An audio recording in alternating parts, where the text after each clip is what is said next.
बैसाख के महीने में एक पकवान बनता है शंकर जी का।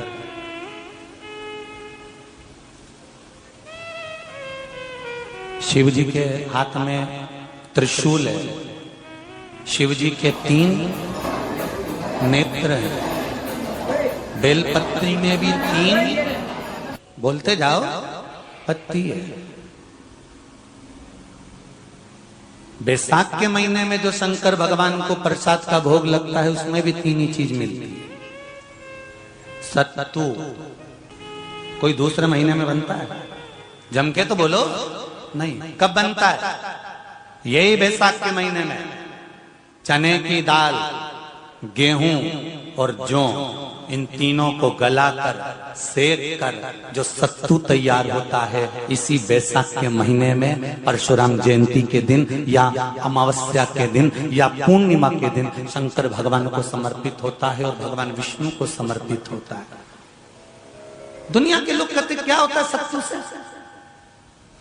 सास अपनी बहू से कहती है बेटा सत्तू बना ले, थोड़ा सा सत्तू बाजार से ले आना, 10 रुपए का खरीद कर ले आना। आज सत्तू, आज अपन पूजन करेंगे सत्तू की, अक्षय तृतीया है, थोड़ा सा पूज देंगे, थोड़ा सा भगवान को भोग लगा देंगे, सत्तू का लड्डू बना लेंगे। बोलो री जी सही है कि गलत है?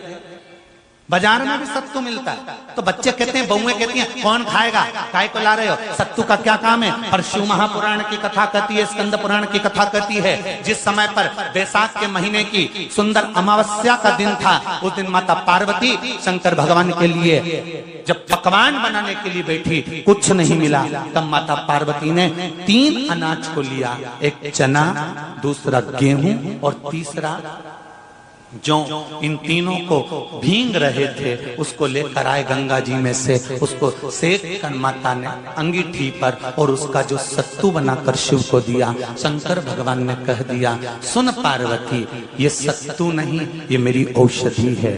बैसाख के महीने में जो खाएगा वो जिंदगी भर रोएगा नहीं, शरीर से स्वस्थ हो।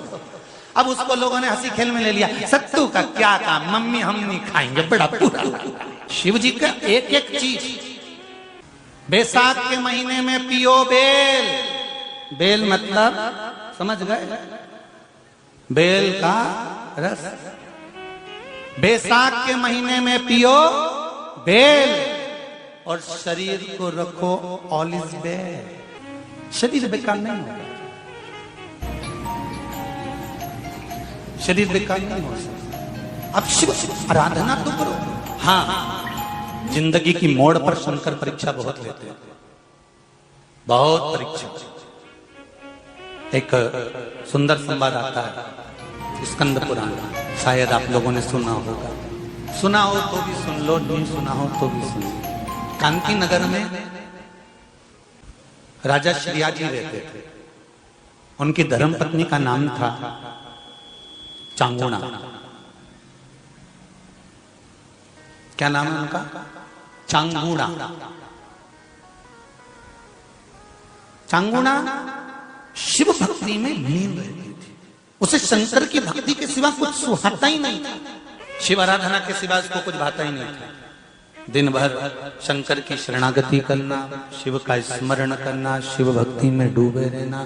शंभो शंकर कह रहे, माँ उमा से, माँ पार्वती से मेरा महेश कह रहा है, मेरा बाबा भोलेनाथ, मेरा बाबा विश्वनाथ, मेरा त्रिकालदर्शी कैलाशी अविनाशी कह रहा है कि हे पार्वती,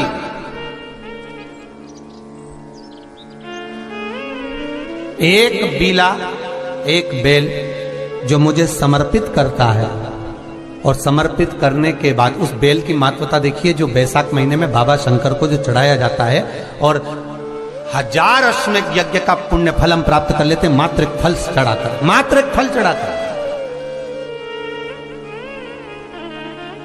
हे पार्वती, संसार का मनुष्य जब मुझे वो बेलपत्र समर्पित कर, वो बेल का फल समर्पित करता है, पार्वती वो फल जो मुझे चढ़ता है, फिर मैं भले नर्मदा के जल से निकला हुआ कंकर शंकर क्यों ना हूं, फिर चाहे मैं गंगा के जल से निकला हुआ कंकर शंकर क्यों ना हूं, चाहे फिर मैं यमुना के जल से निकला हुआ कंकर शंकर क्यों ना हूं, चाहे मैं सरयू के जल से निकला हुआ कंकर शंकर क्यों ना हूं, चाहे मंदाकिनी के जल से निकला हुआ कंकर शंकर क्यों ना हूं, ए पार्वती फिर जो भी शिवलिंग पर वो बेल समर्पित होता है वो बेल उठाकर जीव अपने कार्य में ले सकता है। ये माँ उमा से कह रहा है। तो उस बेल की महत्वता जानेंगे। अब अपन उस बेल को जानने के लिए वापिस स्कंद पुराण में चले तो स्कंद पुराण में लिखा हुआ है कि जो बेल बैसाख के महीने में शंकर को चढ़ाया जाता है वो बेल का फल उठाकर रख लिया जाता है। बैसाख के महीने में उस चढ़े हुए, बाकी के आपको बेल का फल खाना हो तो बात दूसरी, पर चढ़ा हुआ जो बेल का फल है वो पूरा बैसाख नहीं खाना। बैसाख के बाद में अगला जो महीना आए उस महीने के अंदर उस फल के अंदर का गुर्दा निकालकर उसको सुखा लीजिए और सुखाकर जिस व्यक्ति को पथरी की बीमारी हो और जिस व्यक्ति को पेट में बहुत भोजन पचता ही नहीं है, पूरा शरीर पाचन क्रिया बेकार हो गई, उस व्यक्ति को केवल 7 दिन तक शंकर पर चढ़ा हुआ वो बेलपत्र प्रदान कर दीजिए। पथरी भी बाहर और पाचन क्रिया भी ठीक, जिंदगी भर तकलीफ नहीं। उस बैसाख में उस फल की इतनी महत्वता बाबा भोलेनाथ स्कंद पुराण, लिंग पुराण, नर्मदा पुराण, पद्म पुराण के अंतर्गत, शिव महापुराण के अंतर्गत वर्णन कर उसकी महत्वता है। वो बेल का फल साधारण नहीं हो सकता। अब मंदार का जो पुष्प होता है, आंकड़े का जो फूल होता है, एक सफेद कलर का भी होता है और एक गुलाबी कलर का भी होता है। देखा है आप लोगों ने? बोलो, जम के बोलो, देखा है ना? गुलाबी कलर का जो पुष्प होता है वो आप मंदार का, आंकड़े का जो गुलाबी कलर का पुष्प होता है आप टीवी पे देख रहे होंगे। एक सफेद देख रहे होंगे, एक मंदार का गुलाबी फूल, नीला कलर का फूल देख रहे होंगे। जो नीला कलर का जो पुष्प होता है, गुलाबी कलर का जो आंकड़े का फूल होता है, प्रयास करना जब किसी विषम परिस्थिति में फंस गए, विषम परिस्थिति, जब आपको लग रहा है कि मुझे बहुत भय लग रहा है, कुछ बुरा होने वाला, आपको लग रहा है आज मेरी उल्टी आंख बहुत फड़क रही है, कुछ गड़बड़ होने वाला, आपको लग रहा है मेरी सीधी आंख फड़क रही, कुछ गड़बड़ होने वाला, तब केवल वो नीला जो गुलाबी पुष्प है मंदार का, उसको कहीं से लाकर शिवालय में अशोक सुंदरी वाली जगह पर स्पर्श कर कर शिवलिंग पर आप चढ़ा दीजिए। आपकी विषम परिस्थिति कैसी भी होगी वो रास्ता बनाकर बाहर निकल जाएगी। आपको फंसना नहीं, परेशान नहीं। मंदार आंकड़ा, सफेद आंकड़े का पुष्प भी भगवान शिव को समर्पित होकर, जिससे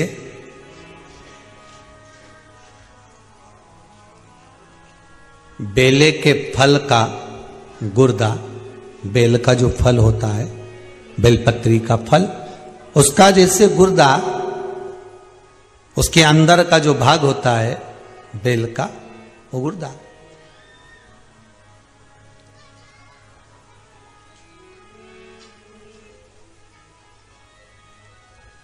उसको अग्नि में जलाकर उसकी भस्म तैयार कर कर छान कर जब जब आपके यहां विद्वान ब्राह्मण शिव जी का अभिषेक कराते हैं, पूजन कराते हैं, तो उसमें लिखते हैं पूजन के साहित्य में बेलपत्री, धतूरा, दुर्वा, ये उसमें नीचे लिखेंगे भस्म। लिखते कि नहीं लिखते? लिखते हैं ना, भस्म अभिषेक में चाहिए रहती है। तब उस भस्म का थोड़ा सा भी भाग आप अगर शिव को समर्पित कर रहे हो तो ये जान लें कि शंकर मनवांछित फल प्रदान कर रहे हैं, शिव फल प्रदान कर रहे हैं।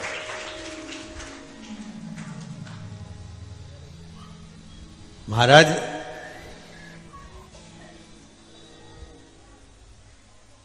बेलपत्री के वृक्ष के नीचे बैठकर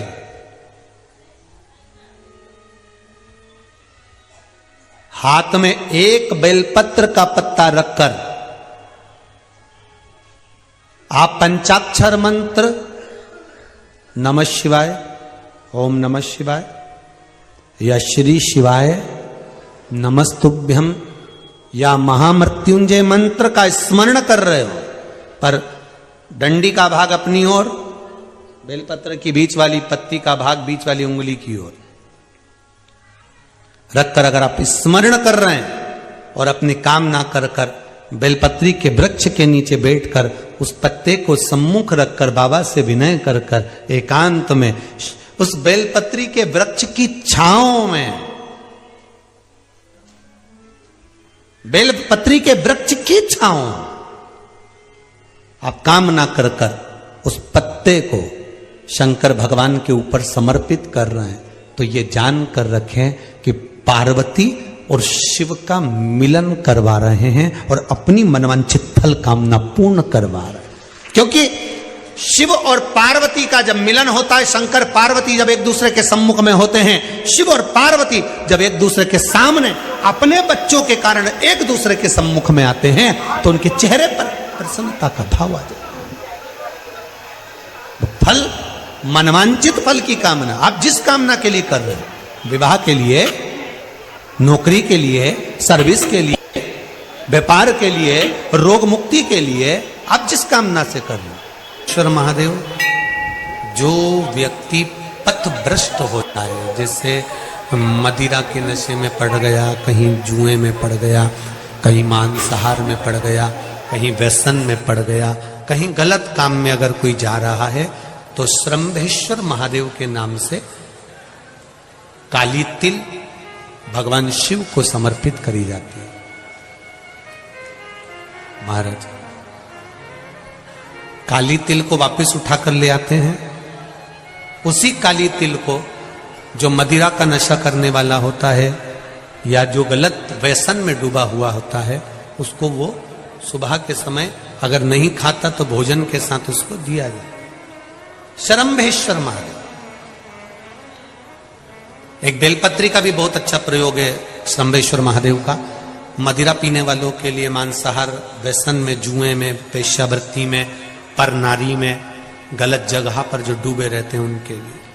पहले की कथा में उसका वर्णन किया है बेलपत्री का। श्रंभेश्वर महादेव, एक बार सब बोलेंगे, कौन से महादेव? श्रंभेश्वर महादेव। फिर जम के बोल लो एक बार, श्रंभेश्वर महादेव।